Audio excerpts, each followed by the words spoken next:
Yeah, I know, I literally just made a video about Sonic Frontiers, but after scrolling through Tumblr some more and finding out about these voice lines, I realized I really wanted to talk more about Sonic specifically. I'm obviously mostly going to be talking about Frontiers. Maybe I'll briefly bring up other games if I think they're relevant, but I won't be bringing any of the comics into this because one, I don't have any of them, and I'm not going to spend God knows how long reading all of those, and two, even if Frontiers made them technically canon, I don't consider them part of the main canon. If you played Sonic Frontiers, or if you don't care about spoilers, then you know that Sonic is suffering from this cyber corruption for a majority of the game, although it doesn't really seem to affect him too much until about the third island. Now, we don't really get a whole lot of information about what exactly it is, other than Tails telling us it means that Sonic is corrupted and stuck between dimensions, and Sonic seemingly being in pain when it gets really bad. Now, I wouldn't blame you if you thought that that was all that it was. However, from these voice lines, we can see that that is just the tip of the iceberg. Remember how Amy told Sonic that being stuck in that cyber prison was like not being able to feel anything and being stuck in a nightmare? Yeah, that seems to be similar to what the cyber corruption is doing as well. Sonic is in pain, he feels so numb he can't even feel his own body anymore, he seemingly can't even remember his own name at a certain point. And while these things only seem to become apparent on the fourth island, when the corruption is basically at its peak, it wouldn't surprise me in the slightest if he was experiencing these symptoms from at least the second island, definitely on the third. Now, you might be thinking, sure, this is a bit extreme, but Sonic's dealt with similar situations before, hasn't he? Isn't this similar to that flame curse thing he got in Secret Rings? And you would be right. But what makes this a really interesting look at Sonic's character is his reaction to it, specifically how he interacts with his friends during this time. As I said before, the cyber corruption only really becomes obvious during the third island, but the pattern of Sonic ignoring everyone's concerns about his health already starts as soon as he frees Amy. She is rightfully concerned about Sonic absorbing this weird cyber energy that was keeping her trapped, but Sonic immediately shrugs it off, cause things like this happen to him all the time, so why should he be worried? To be completely fair, the symptoms of the cyber corruption probably weren't all that serious at this point, so him casually shrugging it off to put Amy at ease doesn't seem that bad, but this is the start of an increasingly worrying pattern of behavior. There isn't really a whole lot I can say about the second island, as Sonic doesn't really show any major signs of corruption, and Knuckles seemingly doesn't notice anything is off about Sonic. But Knuckles is probably also the one who spends the least time with Sonic out of the three, so maybe he's just less likely to notice any changes in Sonic's behavior. However, as I said before, it is likely that Sonic was at the very least experiencing mild symptoms at this point. Now, the third island is where things start to get more serious. First of all, this is the first island where the signs of the corruption can be seen even in the overworld. Sonic's idle animation changes from his normal one to him clutching his head in pain. This shocked me when I first saw it. After the whole tortures thing with forces, I was not expecting the writers to actually take this seriously. Remember how I said that Sonic downplaying Amy's concerns about his well-being was the start of a worrying pattern? Yeah, this is where that becomes extremely apparent. This time, when Sonic frees Tails, it isn't just mild discomfort for a few seconds. He collapses, he is coughing, and he is very clearly in pain. However, Sonic very quickly shrugs off any concerns Tails has, once again claiming that he needs this power to rescue him, which is kind of a lie. Freeing his friends just gives him a new combo move. It's not like it's some kind of special power that's absolutely needed to fight the Titans or anything like that. However, what I also find interesting is Tails' reaction to the cyber corruption.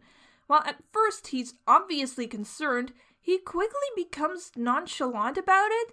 I don't know, Tails here gives me the impression that, well, if Sonic says he's fine, it's probably nothing to worry about.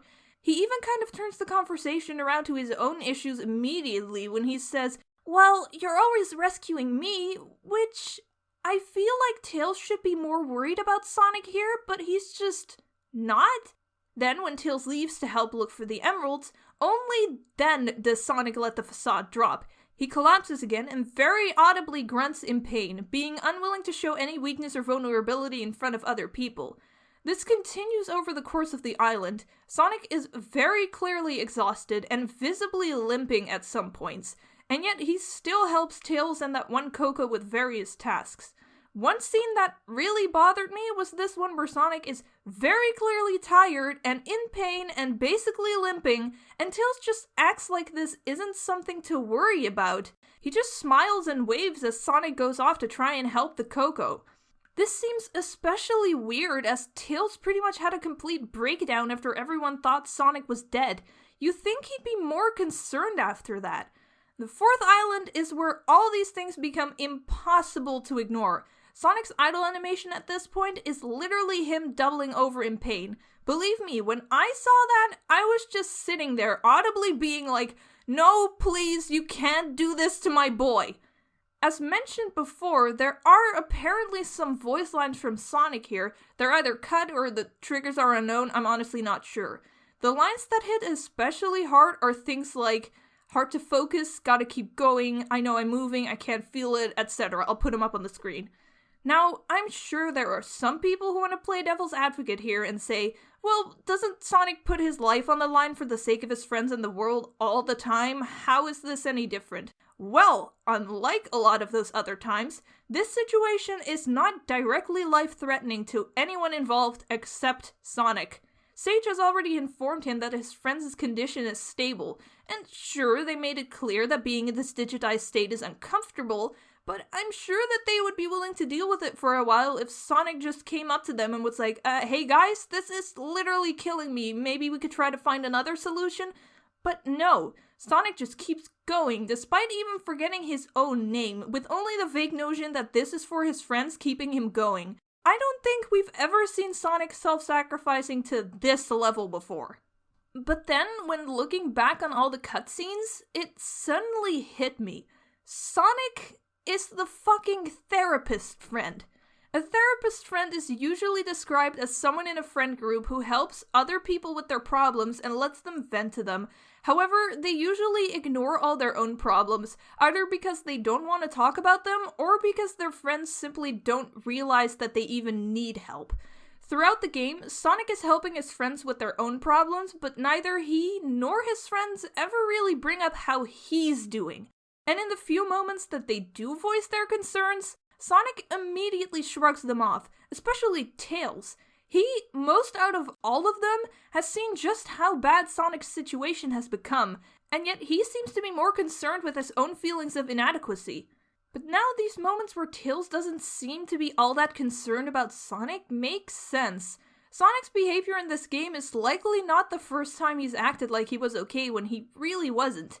I think his friends are just so used to Sonic putting up this facade of being okay that they don't even consider that he might in fact not be alright. I think this can also majorly tie into Forces.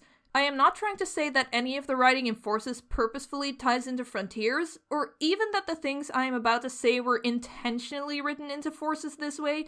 However, I do think this might explain some of Sonic's behavior in that game. Remember when I said it made no sense for Sonic to be so casual about being locked up for 6 months, even if we assume he wasn't actually tortured? What if his joking attitude there was just a taste of what was to come in Frontiers? In fact, I think that situation might have just made that whole thing 10 times worse. Think about it. The one time Sonic wasn't there to help, pretty much the entire world got taken over by Eggman. If Sonic was already prone to hiding his feelings and acting like he was okay, it's no wonder that he doubled down on that after Forces. Again, not saying this retroactively makes Forces writing good. Imagine what it must be like to, time after time, be the only one who was able to prevent the whole world from ending.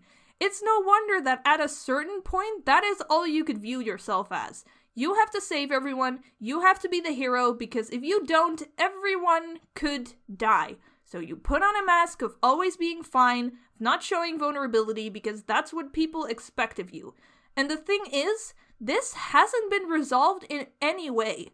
Sure, Sonic's friends drive back the corruption or whatever, but that doesn't address the underlying issue that caused things to even get this bad in the first place. For all we know, they never even asked Sonic how he was doing after that. So what has everyone learned from this? Sonic should keep bottling up his feelings because he will eventually pull through in the end and everything will turn out fine.